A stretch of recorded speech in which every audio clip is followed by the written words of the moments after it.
Aka, hazinem dershanesi balılar çöçekleri yollaptı. He, bana ben geldim, umak sınırım. Balılar çöçekleri anlamakçı olsanız Hazinem YouTube kanalına koşulun. Abone olmayı ve like atmayı ve bildirimleri açmayı unutmayın.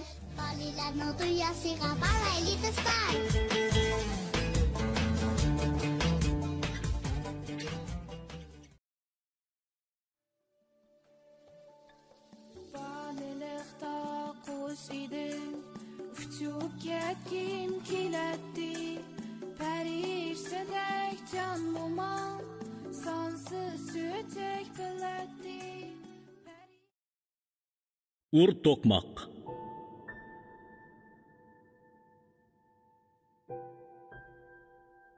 Burunqi zamanda bir bovay bilan bir mo'may 3-4 yetim nevrisini beqib bir daryoning bo'yida yashaydi ekan.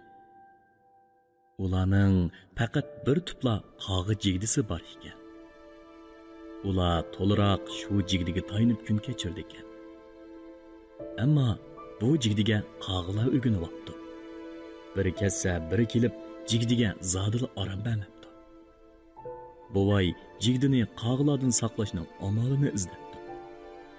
O'yla oxiri bir chora tepibdi.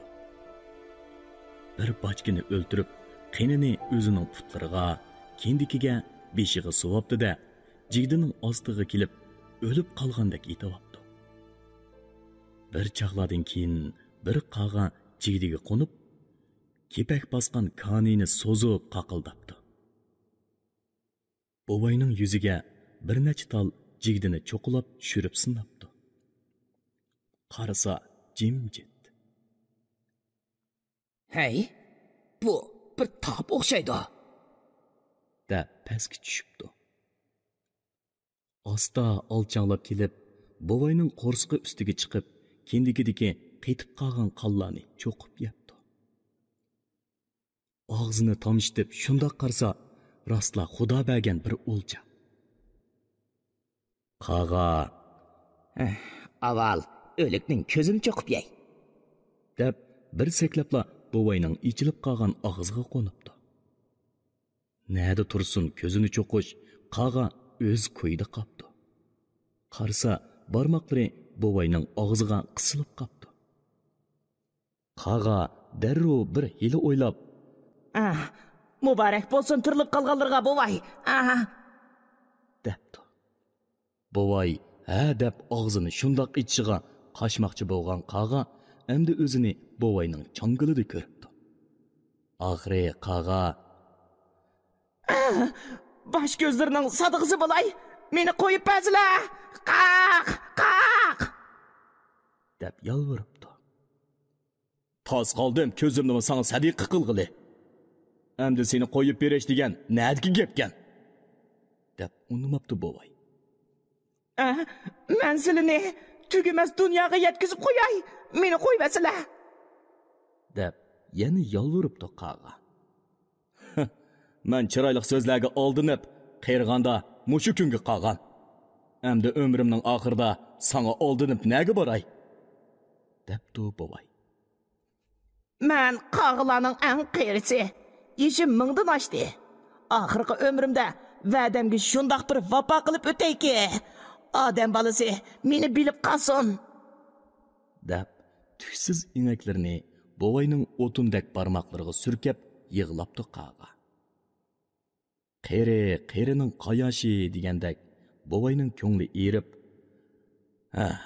xayr, buni mo bir ko'rib baqay, deb qog'ini qo'yib beribdi. Qaga intayin xush bo'lib ta'zim qilib, qani, mening orqamga kirib mansizlar, debdi. Qaga birdam u daraxtga, birdam bu daraxtga qo'nib, oxir bir jangalning o'ttirsidagi ajoyib yo'g'on bir qeri to'g'roqqa kelib qo'nibdi. Bovay hossisi bilan do'ng'oqlab kelib, atrofga shunda qarasa, mol chorva degan mig'ildab yaylagan. Qo'ylarning ustida to'rg'aylar uvlagan. Suluq, o'tliq, shundoq chiroyli bir jangal. Qaga to'g'roqning tubidagi kamarning yiniga tushib, xo'sh, Qani, iltifot qilsizlar. deb buvayni uyiga taklif qilibdi. Buvay, "Ey, men bu kamarga qandoq botaman?" debdi. Qadamlarini qo'ysilar, ondan bir gap bo'la. deb qo'l bog'lab turibdi qaga. Buvay xayr deb shunda qadam tashlaganini bilibdi, qolganini bilmabdi. Buvayning ko'zlari olacakman bo'lib, quloqlariga xilma-xil yiqimliq ovozlar anglanibdi. Oldiga o'nchilar chechilib, quluplar jaranglab, cho'ng eshiklar ichilibdi. Buvay qarasa, bir bo'stonliqdagi supig'i kelib qopdi. Qaga buvayni supig'i taklif qilib, o'zi supining chetidagi rang-murang gullar chirmishib ketgan bir o'rindiq ustiga qo'nib, Men qag'larning xizri, peshonimiz shundoqkan.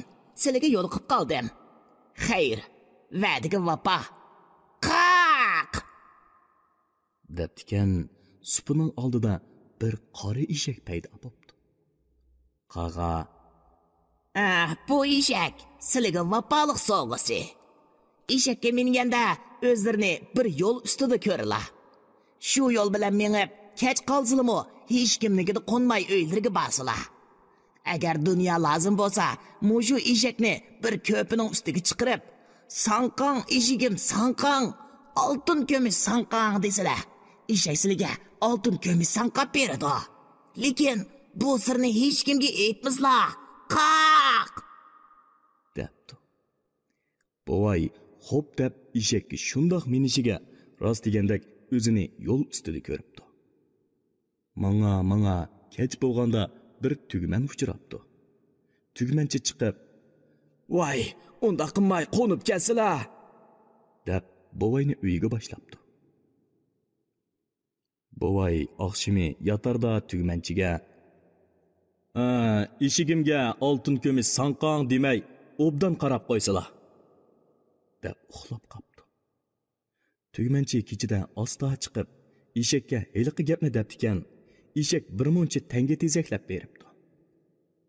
Tugmanchi eshakni o'zining eshigiga tegishib bilib, chandurmay kirib uxlabapti. Buvay sahar turib, eshakni almashtirib olganligini sezmay, yo'liga ravon bo'ldi. Uyiga berib, bo'lgan voqeani mo'miga va navrilariga so'zlab beribdi. Yiroq yaqindagi tonish bilishlardan gilam so'rab, uyiga sapdi va podshohnimi bu karomatni ko'rishga taklif qildi. Eshakni ko'rpaga chiqarib, qog'i o'gitib qo'ygan heliqi so'zlarni debdi. Biroq eshak jim turibdi.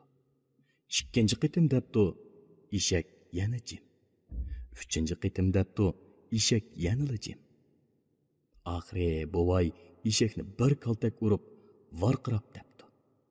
Eshak tayoq chidamay bir injiqlab tikan, oltin ko'mishga tikilib o'ltirgan podshoh tezak ostida qoldi. Podshoh g'azabga kelib, "Jallod!"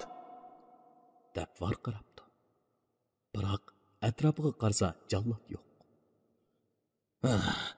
"Kimingni ahmoq qilasan, ha?" deb buvayni toza urib yerga choplab o'tib ketdi. Bechora buvay atsi ko'zini ochsa, mo'may ham yig'lab, ham toptan qilib beshida o'ltirg'adek.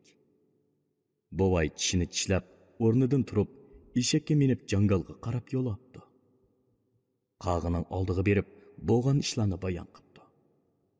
Qaga buvayning gaplarini to'liq anglagandan keyin, "Qaq!" debdikan, darrov bir dasturxon paydo bo'ldi. Qaga, Alsizlar. Qachonki g'izo tomoq lozim bo'lsa, "Ichil dasturxonim, ichil" desizlar. Dasturxon darrov ichilib, xilma-xil taomlar hozir bo'ladi. Yo'lda hech yerda qo'nmasizlar.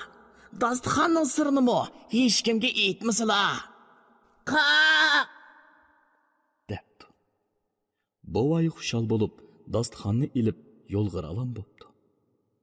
Manga kun kech bo'ldi. Buvay yana heliqi tugmanchinikiga tushibdi. Yetish oldida, "Mav dasturxonga ichil dasturxonim, ichil demay, obdan qarab qo'ysalar", deb uxlab qopdi. Tugmanchi kechadan asta qo'pib, xotin bolalar bilan gapni bir qilib, "Ichil dostixonim, ichil" degan ekan, dostixondan xilma-xil g'izolar chiqibdi.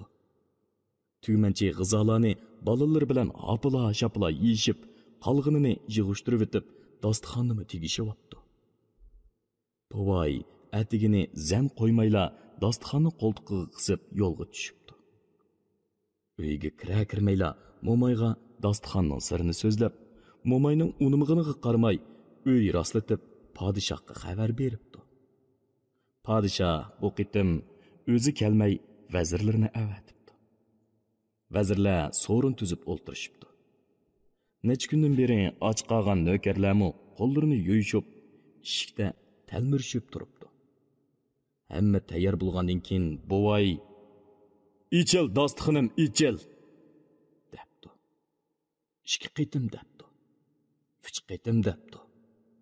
Biroq dostixondan hech bir sado kelmabdi. Vazirlar koyib buvayni urib yumiltib o'tib o'rniga qaytibdi. Mo'may yig'lab turib buvayga yana toptani qilibdi. Buvay qanday qilishini bilolmay, martam 3 martam deb yana jangalga berib, qag'iga vaqani bayon aylabdi. Qag'a: Xayr, bu oxirgisi bo'g'ay. Qaq! debdi. Buvayning oldiga bir tulum paydo bo'ldi. Qag'a: Mana bu tulumda bir to'qmoq bor.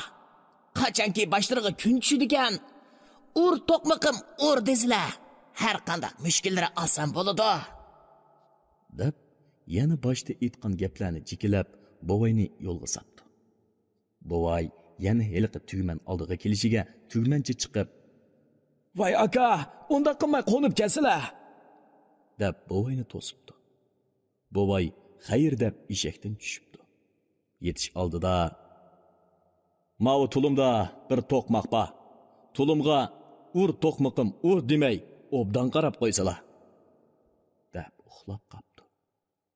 Tugmanchi tulumni xotini bilan asta boshqa uyga ochiqib o'ttirga qo'yib, "Ur to'qmoqim ur" degan ekan, tulumdan to'qmoq chachrab chiqib, tugmanchi va uning xotin bolalarini shundoq urg'ili turibdiki, Alloh tovuning dastidan jahonda turib bo'lg'ili bo'lmabdi. Buvay yugurib chiqsa, ish boshqacha. Buvay to'qmoqqa teximi chinroq buyruq beribdi.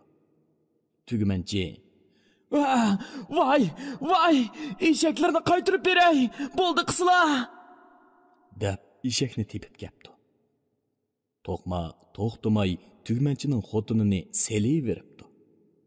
Tugmanchining xotini ming bir tova qilib buvayga dasturxonni qaytirib beribdi. To'qmoq yana to'xtamabdi. Tugmanchi xotinlar: "Bolamizdan bolamizga pandiyat, 100 ming tova, to'qmoqni to'xtatsizlar buva, voyjon" deb nola qilibdi. Buvay: "Tur to'qmoqim, tur" debdi. To'qmoq to'xtabdi. Buvay hamma narsalarni qaytirib olib, avvalgi eshkiga minib, naqsini do'ng etib yo'lga ravon bo'ldi. "Talay kelsa beshimga, yarim kelar qishimga. To'qmoq yeydi oldamchi, to'p solsa ishimga." Buvay uyga kelib, mo'mini qoyil qilib, tonish bilishlarni qichqatib, podshohning yeniga yugurtibdi. Podshoh: "Hey, nim balog'i qoldim bu ahmoq gaday bilan" deb kelganlarni qo'g'lab chiqiribdi. Biroq tamaga o'ginib qolgan podshoh orqadilla: "Berib yiqinglar" deb bir necha yasovulni avatibdi. Buvay g'izodan keyin eshakning karomatini ko'rsatib, yasovullardan podshohga nurg'un oltin kumushlarni sovg'at qilibdi. Podshoh sovg'atlarga qanoat qilmay, niyatini buzib, buvayning uyini qushqashning uvusini buzgandek buzdirib, hamma narsasini xazinaga olmoq bo'pti. Buni o'rdadagi qeri bog'van anglab kelib, buvayga xabar qildi. Buvay o'g'ziga chiqib tayyorlanib turibdi. Qarasa, rost degandek bir muncha lashkarlar kelyotgandek. Lashkarlar yiqiroq kelganda buvay tovlabdi. Hey, lashkarlar! Orqanglarga qaytinglar. Oltin kerak bo'lsa, avatib turay. Bizni aram xudo kun kechirgil qo'yinglar. debdi. Lashkarlar unimay bostirib keldi. Bovay xayr deb to'qmoqqa amr qildi. Ur, to'qmiqim, ur! To'qmoq lashkarlarni shundoq dummalabdiki, jahon to'pchonga aylanib, oran 3 kishi qechib qutulibdi. Podshoh g'azabga kelib, hamma lashkarlarni chiqaribdi. To'qmoqmi bosh kelmabdi. Xaloyiq to'qmoqning orqasidan yuguribdi. Lashkarlar tamom qirilibdi. O'rda ilinib, jang tamom bo'ldi. Al omon qoldi. Xalq o'z ichidan odil bir kishini podshoh saylabdi. Bovay bilan Mo'maymo murodiga yetib, olamdan o'tibdi. Xazinam to'rt xil tarbiyalash markazi hammamizning xazinasi.